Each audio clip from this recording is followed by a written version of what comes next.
2011, the Utah Mountains. There's Lone Peak here on the Wasatch Front, part of the Rocky Mountain chain in my view. And right next to the mountains, Salt Lake City, crossroads of the West, where Brigham Young came out in 1847 to get out of the box. He left the United States with the Mormon people, and they came out here.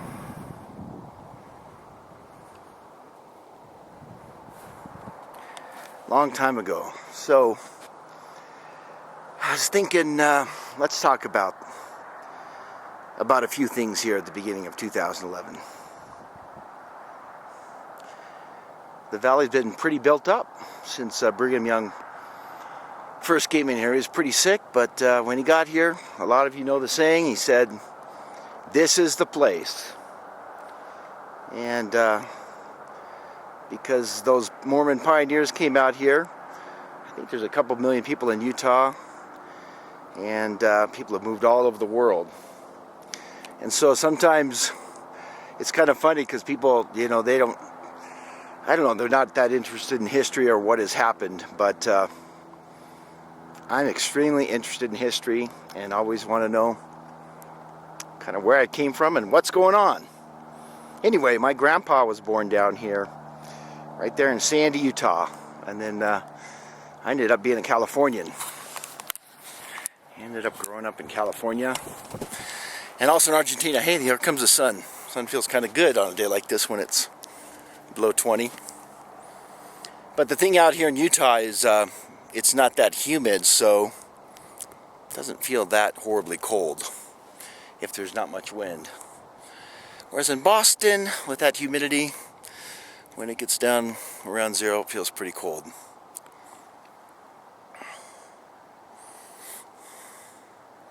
So I want to talk a little bit about what I feel it is to be a man in 2011. Man of Truth can offer his opinion. Once again, I believe without question that we are in the years preceding the second coming of Jesus Christ. And I think he lived a perfect life. He was a great example. And so I've tried, many times failing, and still have failed so far, but I never give up trying to become like Jesus Christ, try to live a Christ-like life, try to be a good person. I was going through some things in my mind last night, like what is good? And asking myself questions and thinking about these things during the night.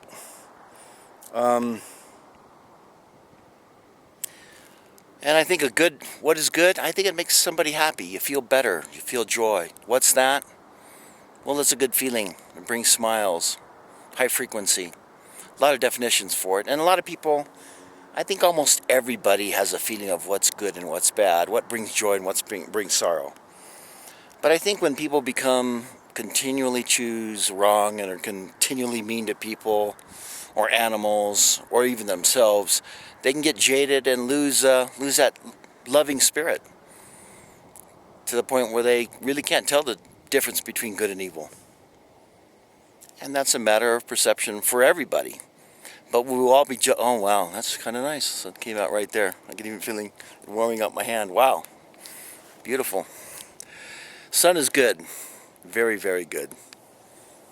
So for the men in 2011, there's this one thing, one time this woman said it, and I thought it was very profound. She said that she thought that men would be judged by how they treated the daughters of God. And I think the older I've gotten, the more profound I think that is. Men will be judged by how they treat the daughters of God. And so, in my life, ever since I was a little boy on up, I just have always tried, since I was the son of God, all the girls were daughters of God. So they were my sisters. Boys were my brothers. And so, as far as women go, I see them as sisters as daughters of God and even goddesses, to be adored, worshipped in a way, and just appreciated for everything they are and can be. And they're very different from us. The older I get, the more I realize very different from men.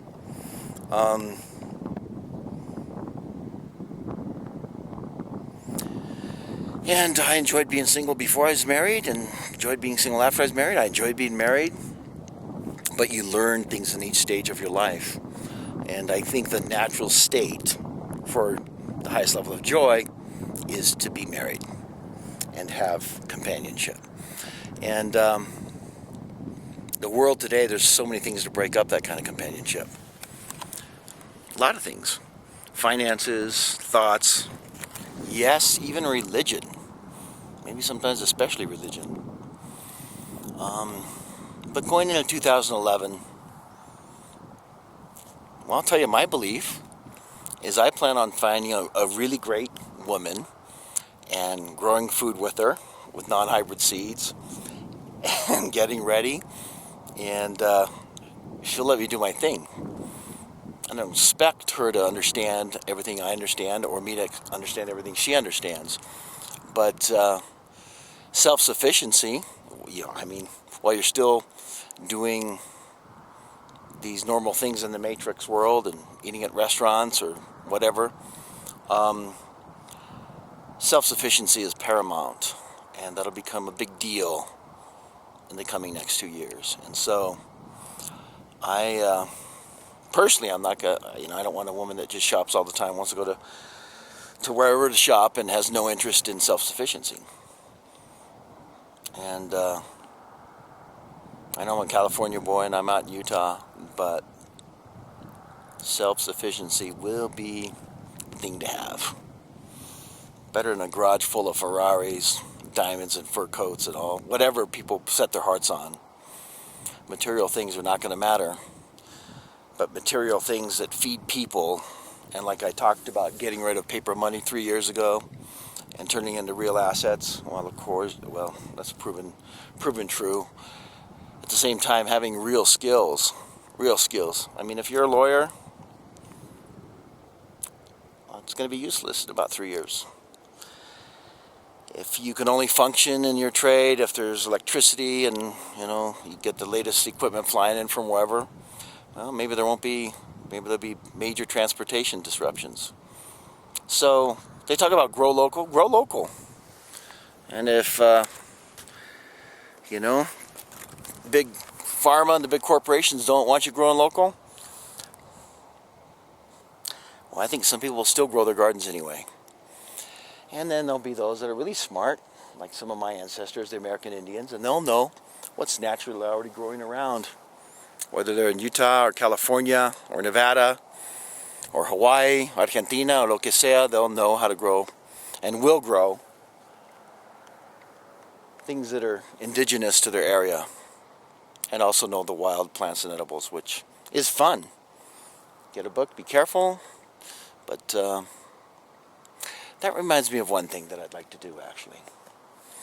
I think here in Utah, maybe the next couple months, we ought to have a get-together in Utah County, or maybe Salt Lake County, or up in Davis County. Get together, and maybe some of us like-minded people, we can say, hey, yeah, let's have our little farmer's market here or there, or let's do this or that.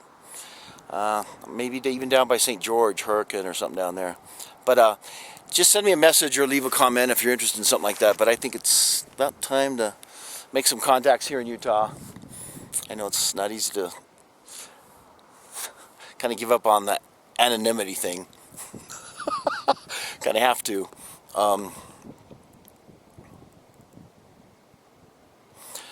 For all of you men out there, let's be real men this year, okay? Let's be real studs. Let's get in shape. Let's get prepared. And let's get prepared for other people. Brothers and especially sisters, widows and orphans, absolutely. Now's the time to prepare. Prepare for people you don't even know. That's where joy and happiness comes in, serving others. And you can't serve others if you're not prepared to serve them. So let's prepare to serve others. Let's get ready. Let's do it. Let's have a great year. Cheer people up and be there for them. And if they come out into the cold and the next winter, we'll have a hot fire. We'll have food. We'll be ready. And if it gets stolen from us, we'll know how to do it anyway. And if we have to defend women and children, we will defend women and children. Prepare. Rock on. Do it. Let's have a great year and get in great shape. And take wonderful care of the beautiful daughters of God that are on this earth.